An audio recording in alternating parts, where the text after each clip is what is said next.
Est-ce que ça tourne? Bonjour à tous, aujourd'hui nouvelle vidéo spéciale. Dans cette vidéo on va se retrouver en face à face. Donc là on est en mode vlog et je vais tout simplement vous raconter comment j'ai obtenu mon permis de conduire. Laissez-moi me remémorer. Alors mon permis de conduire je l'ai obtenu en faisant de la conduite accompagnée, en permis manuel. J'ai commencé la conduite accompagnée, j'avais 15 ans et demi. Actuellement j'ai 18 ans. Donc ça fait quand même un sacré bout de temps, 2 ans et demi. Au niveau du coup ça m'a coûté près de 2000 euros. Donc c'est un investissement quand même. Et pendant toutes ces années j'ai eu des galères. Alors tout commence en 2024 quand ma mère eut l'idée de m'inscrire dans une école de conduite pour faire de la conduite accompagnée. Mais alors pourquoi elle a fait ça? Eh bien tout simplement à cette époque-là il y a eu une réforme, c'est que pour obtenir le permis de conduire il ne fallait plus avoir 18 ans obligatoirement. On pouvait maintenant le passer à 17 ans. Et donc à cette époque-là j'avais 16 ans, ce qui me laissait un an devant moi. Alors du coup les premières leçons de conduite commencent. Faut savoir qu'au début j'étais hyper stressé, mais au fil du temps ça allait mieux. Donc j'arrive à ma première leçon de conduite, voilà, je m'installe, elle m'explique un petit peu les commandes et elle me laisse aller sur la route directement. Donc j'avais le volant, elle avait les pédales et donc j'étais comme ça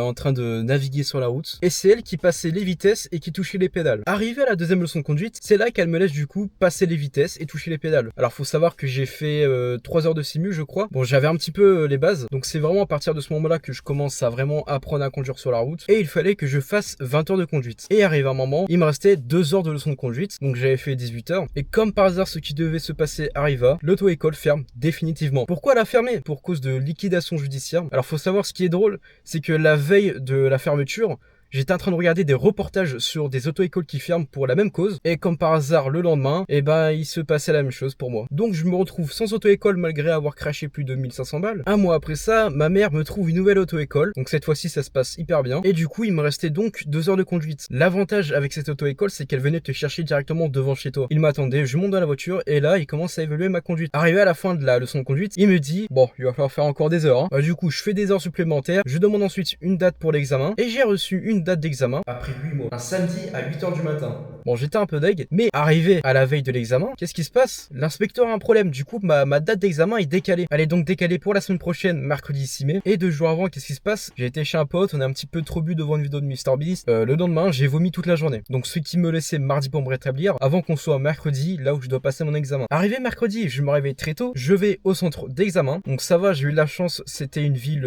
assez campagnarde. Et c'était un mercredi matin, donc il n'y avait pas vraiment grand monde. Et donc, j'arrive au centre d'examen, je croise la monitrice. Alors faut savoir que je n'avais jamais conduit avec cette monitrice, mais voilà, donc on parle un peu, elle me présente toutes les commandes de la voiture, tout ce qu'il faut savoir. Une demi-heure plus tard, l'inspecteur arrive. Donc moi du coup j'étais côté conducteur, elle était côté passager, donc on parlait, on le voit arriver et première chose qu'il fait, il souffle. Alors je sais pas ce que je t'ai fait mon ami, c'était peut-être la fatigue ou le fait qu'il m'aimait pas trop, ou le fait que j'étais moche. Donc je sors de ma voiture, je lui dis bonjour, je donne ma carte d'identité et la convocation. Suite à cela, on rentre dans la voiture, je m'installe bien avec le siège, je fais bien les rétros, il me fait le débrief et on est parti. 30 secondes après avoir commencé, j'ai failli me faire éliminer. Première intersection, il me demande d'aller à gauche. Du coup, ce qui me laissait une priorité à droite. Donc je suis comme ça, je regarde à droite, il y a personne. Je regarde à gauche, il y a personne. J'avance et là je regarde à droite, on sait jamais. J'avais un espèce de feeling. Hop, je vois une voiture qui arrive. Donc j'ai bien évidemment freiné. Je laisse la voiture passer, je tourne à gauche. Il me demande d'aller à droite, je vais à droite. Et là, qu'est-ce qu'on croise? Des travaux. Ce qui fait que j'ai eu besoin de rien faire pendant 3 minutes. Vraiment eu de la chance. Et voilà, donc après 3 minutes, le feu passe au vert. Donc j'avance, je fais toutes les priorités à droite. Et on arrive à un rond-point, il me demande d'aller à droite. Et à un moment, il me dit, n'hésitez pas à adapter l'allure. Moi, je suis comme ça,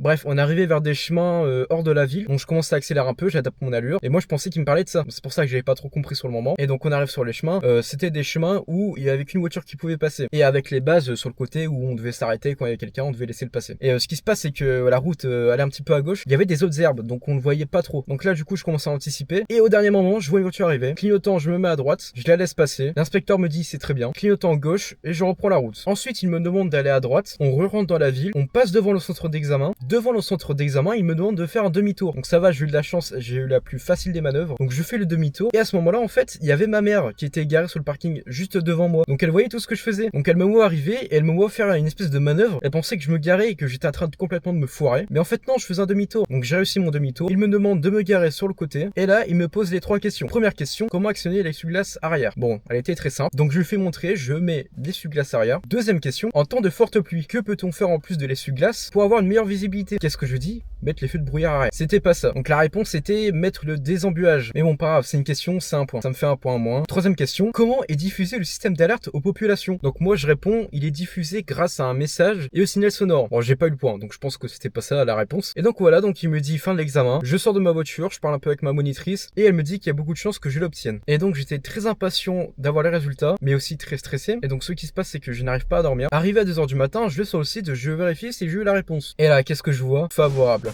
J'ai obtenu mon permis de conduire avec 29 sur 31, ce qui est pas mal en soi. Malheureusement, il y a 2 questions auxquelles je n'ai pas su répondre. Ça aurait pu me permettre d'avoir 31. Mais voilà, donc je fais avec, c'est très bien. Suite à cela, je retourne dans mon lit et là, je dors comme un bébé. Le lendemain, je vais tout de suite imprimer le certificat et je vais au lycée tout seul avec ma voiture. Alors, je peux vous dire, c'est quelque chose, hein, l'association quand vous conduisez pour la première fois tout seul. Donc voilà, donc c'était comment j'ai obtenu mon permis de conduire. Je vais aller tout de suite m'empresser d'aller mettre de l'essence parce que je n'ai bientôt plus d'essence.